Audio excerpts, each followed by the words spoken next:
first day of Christmas, my true love sent to me the partridge in a pear tree.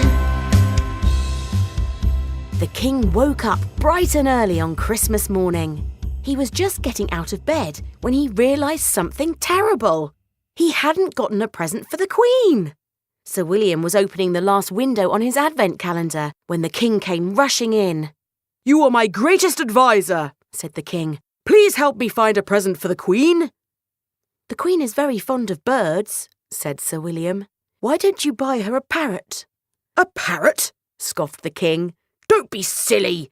She has a dozen parrots. I want to give her something really unusual. I know. Last week we were walking in the gardens when we saw the prettiest little bird. It had a plump grey body and a little orange face, but I don't know what it was." "Why, that's a partridge," said Sir William. "Come on, let's go and catch one for the Queen." Sir William and the king went striding out into the chilly palace gardens. They had not been there for 2 minutes when Sir William spotted a partridge. It was sitting in the highest branches of a big pear tree. Both men tried to coax it down, but the bird wouldn't budge. "What can we do?" said the king. "I have to get that partridge to the Queen." "Leave it to me," said Sir William. "I will bring the present to the palace." The king and queen were hanging the star on their tree when the heralds announced the arrival of the Queen's royal present. The doors were thrown open and the Queen squealed with delight. "How charming!" she cried. "What an unusual present! A partridge in a pear tree!"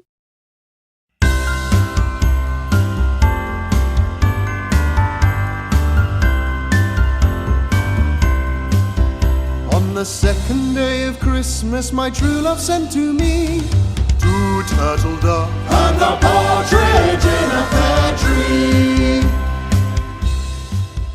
On the second day of Christmas, Sir William was just putting on his slippers when the king came bursting in.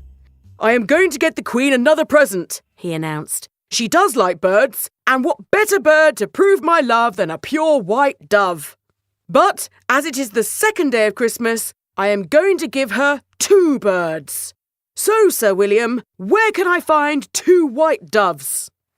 "I suppose we'd better head to the market," said Sir William, stifling a yawn. The market was very busy with customers, and the bird merchant was doing quick business, selling turkeys and budgies and birds of all sizes. "I would like to buy a pair of your finest white doves," declared the king. The merchant looked uncomfortable. "I'm so sorry, Your Majesty," he said, "but I've just sold my last white dove." "What?" roared the king. "I have to give 2 doves to the Queen." "Well, I do have another pair of birds," said the merchant.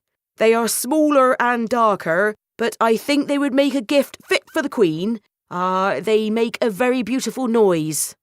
The king looked at the birds and listened to the lovely noise they made. "Very well," he said. "I am sure the Queen will love them. I'll take them both." The king carried the birds back to the palace in a cage made of the purest gold. He found the Queen sitting in front of a roaring fire. When she saw the gift, she leapt to her feet. "How gorgeous!" she said. "They're the perfect gift from my one true love, 2 turtle doves."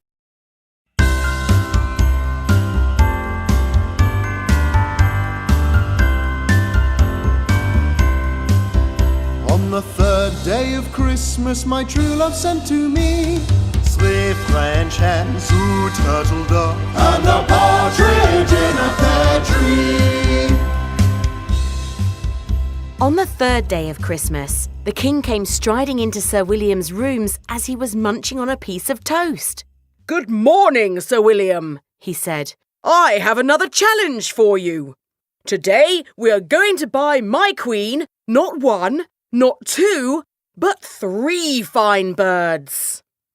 "Very good, Your Majesty," said Sir William. "And what birds shall we be buying today?" "Chickens," said the king. "I've already given her 3 beautiful birds, but now I'll give her another 3 for their delicious eggs. A trio of hearty hens will be just the thing." So, yet again, the king and Sir William set off for the market and went straight to the bird merchant. "Good morning, merchant," said the king. We would like to buy 3 of your finest hens as a gift for Her Majesty the Queen." "Very good," said the merchant. "What sort of hens would your Majesty like? We have Dutch hens, German hens, Spanish hens, and Irish hens. Why, we have hens from all over the world." "Oh, that's very difficult," said the king. "What do you think, Sir William?" Sir William scratched his beard and said, "Well, the hens are to lay eggs, and the eggs are to make delicious food, and the head chef in the palace is Monsieur le Chef. So, in honour of our marvellous chef, it only seems fitting that we should buy 3 hens from his very own country." "Excellent," said the king. "Let us take the hens back to the Queen." The hens were put in an elegant little basket and carried back to the palace by Sir William. They found the Queen pulling Christmas crackers with the butler. When she saw the hens in the basket, she clapped her hands with joy. "Oh, thank you," she cried. "Monsieur le Chef will be delighted. What excellent eggs we shall have from these 3 French hens."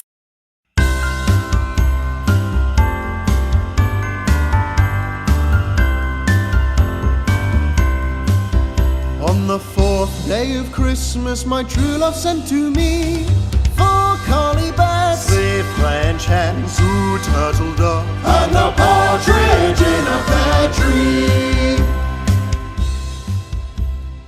On the 4th day of Christmas, Sir William didn't even wait for the king to knock. He went straight to the king's rooms, where he found him lounging in his favourite Christmas pyjamas. "Good morning, Your Majesty," he said. "What present are we going to buy the Queen today? More birds, I presume. As it's the 4th day of Christmas, I suppose there should be 4 of them." "Of course," said the king. "How clever you are, Sir William. Today we're going to buy 4 more birds for my lady love. We have given her 1 bird for beauty, 2 birds for love, 3 birds for eggs, so let's give her 4 birds for their music." So, yet again, the king and Sir William marched off to the marketplace and looked for the bird merchants. "Back again, Your Majesty," said the merchant. "What can I do for you today?" "We would like 4 birds to sing to the Queen," said the king. "Well, we have singing birds and speaking birds, shouting birds and tweeting birds, and many more. Take your pick," said the merchant, gesturing to a long line of birds. The king and Sir William walked along the line, listening to each bird's song. At last, a quartet of little black birds sang the most beautiful music they had ever heard. "Perfect," said the king. "We'll take all 4 of them." The birds perched merrily on the king's shoulder, and he walked them back to the palace. They found the Queen eating turkey sandwiches. When she saw the birds, she threw her arms around the king.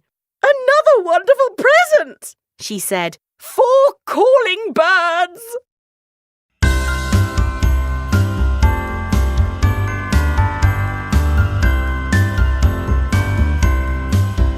On the 5th day of Christmas, my true love sent to me 5 golden rings, 4 collie birds, 3 French hens, 2 turtle doves, and a partridge in a pear tree. On the 5th day of Christmas, the king was quite stuck on what to give the Queen. "Oh, I just don't know what to get her," he cried as he paced his rooms. "Should I get her another bird?" "Maybe, not just yet," said Sir William. "Give it a day or 2. Perhaps you could get her a new dress or a handbag or some smelly bubble bath." "Bubble bath?" said the king. "But she already has buckets of bubble bath. I want to get her something better than that." "We could see what's on offer at the market today," suggested Sir William. So they pulled on their hats and coats and headed to the market.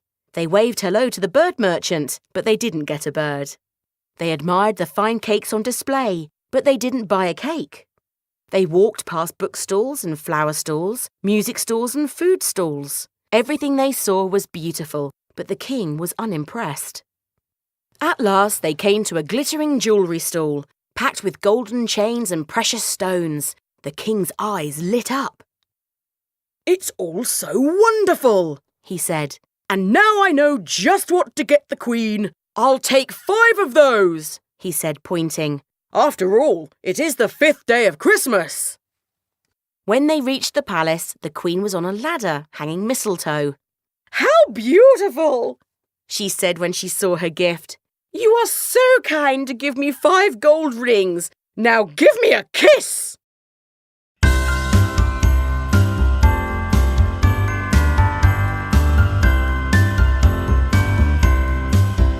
On the 6th day of Christmas, my true love sent to me 6 geese are laying, 5 gold rings, 4 collie birds, 3 French hens, 2 turtle doves, and a partridge in a pear tree. On the 6th day of Christmas, the king was pulling on his favourite Christmas jumper when a knock came at the door. He opened the doors to a short man wearing a white apron on his front and a tall white hat on his head. It was the royal chef. Monsieur le chef, said the king, what brings you up from the palace kitchens? In truth, your majesty, I have a request. The French hens you brought the queen are superb birds. The eggs they lay are truly delicious. The queen has had scrambled eggs for breakfast these last 2 mornings. But now the queen commands that I bake a cake with the eggs from the birds you gave her. And they just aren't big enough. We need more hens or bigger eggs if I am to bake a cake fit for the queen. Never fear, said the king. I have just the answer. My love the queen shall have her cake and eat it. The king got in the royal carriage and set off for the market. This time he knew exactly what he wanted. And he wouldn't be able to fit these birds in a basket or a golden cage, and they certainly couldn't perch on his shoulder. The king paid for the birds and marched them into the carriage one by one. The people were astonished when they saw the royal carriage driving through town, full to bursting with birds. When the king reached the palace, the queen was singing carols with the royal choir. She clapped her hands with glee when she saw what the king had bought her. Why, that's just what we need for the royal cake, she said. 6 geese a laying.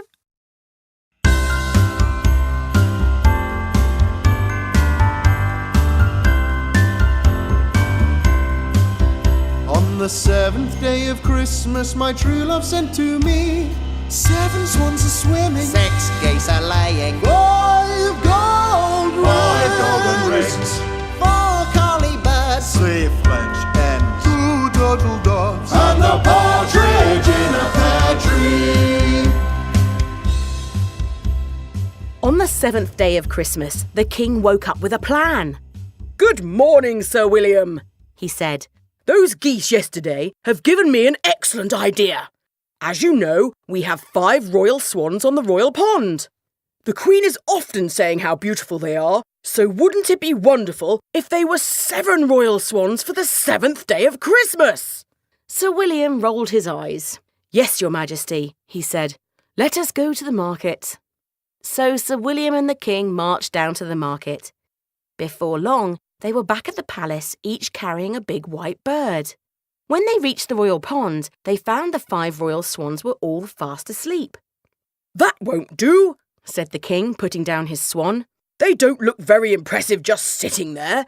Can't you make them march in a line or fly or something? Of course, your majesty, said Sir William with a nervous laugh. Excellent, said the king. I'll fetch the Queen. Just make sure those swans put on a good show. The king went to the palace, where he found the Queen eating mince pies. Come outside, he said. I have another present for you. Another one? Said the Queen with excitement. They walked out onto the battlements for a good view of the royal pond. Just at that moment, Sir William ran at the swans, waving his arms and stamping his feet. The swans took one look at him and hurried onto the pond in a long, neat line. How wonderful, cried the Queen. 7 swans are swimming.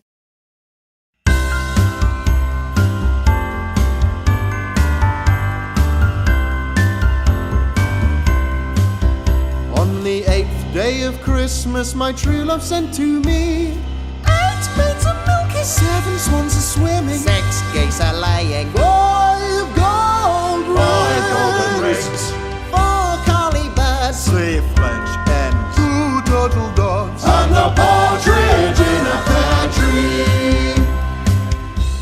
By the 8th day of Christmas, the king had had enough of birds. I think it's time for something different, he declared to Sir William. I want something really unusual. Something to show the Queen how imaginative I am. Indeed, said Sir William. What has your Majesty got in mind? You'll see, said the King. But we won't find it at the market. No, today we're going to the farm. You'd better put on something warm. It's just started snowing. Sir William pulled on his Wellington boots and a big warm coat and followed the King to the farm. There he waited in the snow while the King went inside the cosy farmhouse.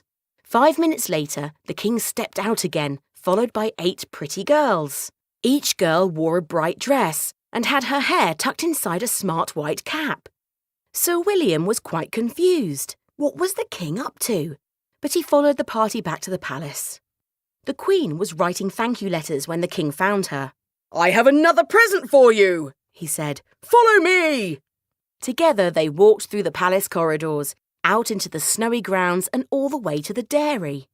The King threw open the dairy doors to unveil his surprise. 8 golden brown cows stood in a neat row, and beside each cow was one of the girls, each seated on a little stool. How unusual, said the Queen. What a funny king you are! You've given me 8 maids a-milking!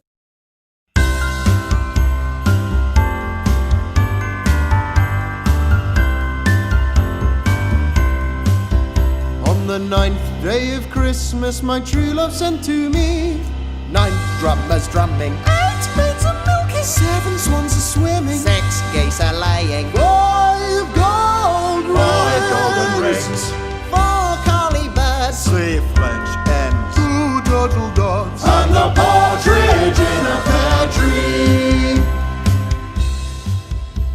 On the 9th day of Christmas, Sir William and the King sat under the Christmas tree, deciding what to get the Queen. She has all the eggs and milk and birds she needs, said the King. What we need now is music. It wouldn't be Christmas without some festive music. How brilliant, said Sir William. I love music and dancing. I'm sure the Queen does too. What are you going to do? Will you sing for her or have a song written about her beauty? We could find a string quartet to serenade her, or a trumpet to sound when she comes into the room. Those are all good ideas, said the King, but I have something else in mind. Leave this one to me, Sir William. All will be revealed tonight. That night, after dinner, the King took his Queen by the hand. I have another gift for you, my love, he said. Are you ready? The Queen nodded her head. The King pulled a little cord to draw back a red velvet curtain. Behind the curtain was a stage where 9 young musicians waited for the King's signal. As the King brought down his hand, the musicians started to play a strong, loud, rousing beat. The Queen tapped her feet and clapped her hands. Amazing! She cried over the music. What a glorious gift! You've brought me 9 drummers drumming!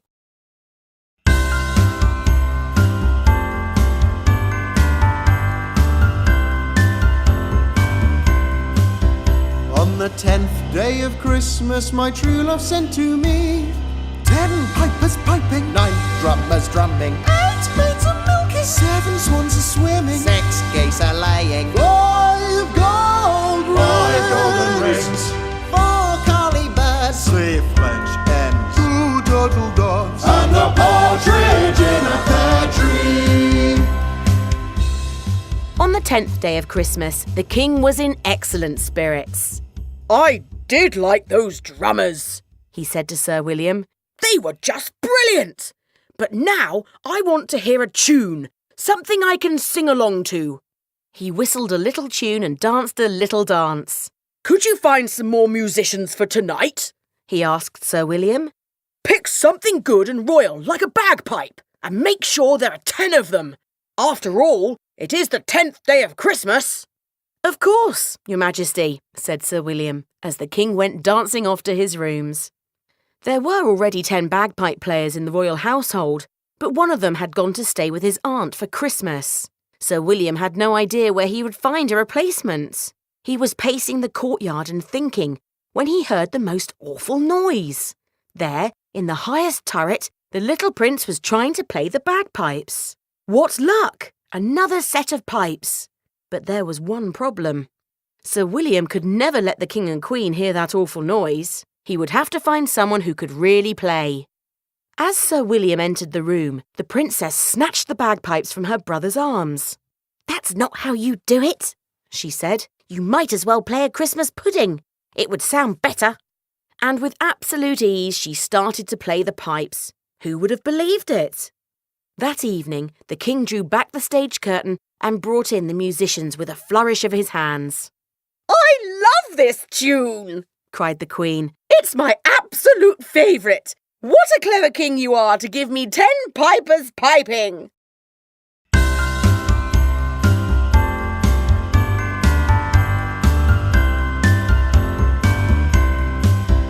On the 11th day of Christmas, my true love sent to me 11 ladies dancing, 10 pipers piping, 9 drummers drumming, 8 maids a milking, 7 swans a swimming, 6 geese a laying, 5 golden rings, 4 curly birds, 3 French hens, 2 turtle doves, and the partridge in a pear tree. On the 11th day of Christmas, the king rushed into Sir William's rooms, covered in snow. "I've been tobogganing," he said. "It's such fun! Now, for today's present, I think we should have some dancing. The musicians are excellent, but they're not much to look at. Let's see if we can find some dancers." Perhaps we could ask the Queen's ladies in waiting to dance, said Sir William. I'm sure they'd enjoy that. "An excellent idea," said the king. "but she only has 10 ladies in waiting." Leave it to me, said Sir William. The king went back to the hill with his toboggan, and Sir William walked down to the marketplace. At one end of the market were all sorts of entertainers. There were fire-breathers and jugglers, sword-swallowers and tightrope walkers. Sir William watched a puppet show and laughed out loud at the jokes the jester told. But he couldn't see a single dancer. How odd, he thought. He walked through the rest of the market to see what he might find. It was quieter today. Most of the town had gone to the hill to play in the deep white snow.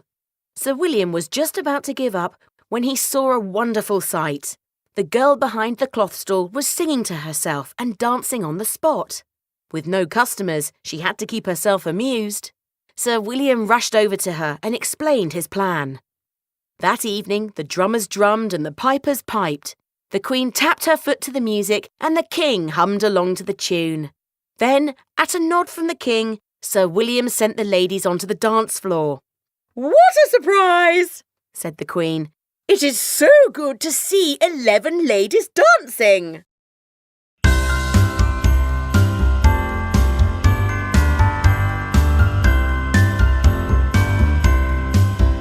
On the 12th day of Christmas, my true love sent to me 12 lords a leaping, 11 ladies dancing, 10 pipers piping, 9 drummers drumming, 8 maids a milking, 7 swans a swimming, 6 geese a laying, 5 golden rings, 4 curly birds, 3 French hens, 2 turtle doves, and the partridge in a pear tree.